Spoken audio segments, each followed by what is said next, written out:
ইশরাক হোসেনকে ঢাকা দক্ষিণ সিটি কর্পোরেশনের মেয়রের দায়িত্ব বুঝিয়ে দেওয়ার দাবিতে টানা ৪ দিনের বিক্ষোভ শেষে ব্লকেট কর্মসূচি পালন করছেন আন্দোলনকারীরা।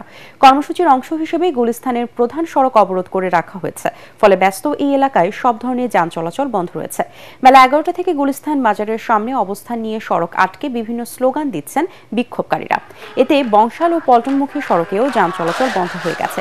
এদিন ঢাকা দক্ষিণ সিটি কর্পোরেশনের আওতাধীন বিভিন্ন এলাকা থেকে ছোট ছোট মিছিল এসে প্রথমে গুলিস্তান মাজারের সামনে এবং নগর ভবনের সামনে জড়ো হয়। বিক্ষোভকারীরা ইশরাকের শপথ নিতে বিলম্বের প্রতিবাদ জানাচ্ছেন। দাবি আমাদের একটাই, আমরা ইঞ্জিনিয়ার ইশরাক হোসেনকে মেয়র হিসেবে দেখতে চাই। কোর্টের রায় যেহেতু দিয়েছে, এটা নিয়ে তালবাহানা চলবে না। আসলে তারা তো উপদেষ্টা হয়ে বসে আছে, কিন্তু এখানে তো ঢাকাবাসী পুরান ঢাকায় এসে তারা দেখুক সশরীরে যে আমাদের কি বহাল অবস্থা।